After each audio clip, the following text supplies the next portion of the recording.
Have you ever found yourself reacting in ways you don't fully understand? Maybe you get triggered by small things, feel anxious in certain situations, or struggle with relationships without knowing why. You try to move forward, but something keeps pulling you back. What if I told you that many of these patterns are not random, they are rooted in your childhood? Childhood trauma doesn't always look like extreme abuse or obvious pain. Sometimes it's subtle. It's the emotional neglect, the constant criticism, the feeling of not being seen or heard. And the hardest part is, we often grow up believing that it was normal. Psychology tells us that our early experiences shape the way we see ourselves, others, and the world. When those experiences are painful or incomplete, they don't just disappear. They stay in the subconscious mind, influencing our behavior, our beliefs, and even our self-worth. But here's the truth. You are not stuck with your past. Your brain has the ability to heal, rewire, and grow. In this video, I'm going to share 3 powerful psychology-backed ways to start releasing your childhood trauma so you can finally feel lighter, more in control, and more like yourself. Way 1. Acknowledge and name your trauma. The first step to healing is awareness. Many people try to ignore their childhood pain or minimize it. They say things like, "Others had it worse," or "It wasn't that bad." But psychology shows that invalidating your own experience keeps the trauma alive. Your brain needs acknowledgement to process emotions. Start by identifying what actually hurt you. Was it lack of affection, constant criticism, feeling unsafe? Write it down in clear words. Naming your experience helps move it from the emotional brain to the logical brain, which reduces its intensity. This process is known as emotional labeling, and research shows it can calm the nervous system.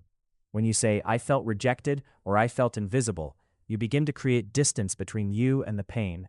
You're not exaggerating your past, you're finally being honest about it. Way 2. Rewire your inner beliefs. Childhood trauma often creates deep core beliefs like, "I'm not good enough," "I'm not lovable," "I'll always be abandoned." These beliefs are not facts. They are psychological imprints formed when you were too young to question them. The brain uses something called neural pathways. The more you repeat a belief, the stronger that pathway becomes. But the good news is, these pathways can be changed. Start by identifying one negative belief you carry. Then challenge it. Ask yourself, where did this come from? Is it absolutely true? Replace it with a healthier belief, even if it feels unnatural at first. For example, "I am learning to be enough. I deserve respect." Repeat this consistently. Over time, your brain begins to accept the new narrative. This process is called cognitive restructuring, and it's one of the most effective tools in psychology for healing emotional wounds. Way 3. Reconnect with your inner child. Inside you, there is still a younger version of yourself who experienced that pain. Ignoring that part doesn't make it disappear, it makes it louder. Inner child work is about reconnecting with that younger self and giving them what they didn't receive. Close your eyes and imagine yourself as a child during a difficult moment. Instead of reliving the pain passively, step into the scene as your present self. Comfort that child, speak to them, protect them, say the things you needed to hear. You're safe now. It wasn't your fault. You are loved. This may feel strange at first, but psychologically it works, because the brain does not fully distinguish between imagination and reality when it comes to emotional processing. Conclusion. Healing childhood trauma is not about blaming your past or staying stuck in it. It's about understanding how it shaped you so you can finally take your power back. The reactions you have today once served a purpose. They protected you when you didn't have the tools or control you have now. But you're no longer that child. Now you have awareness. You have choice.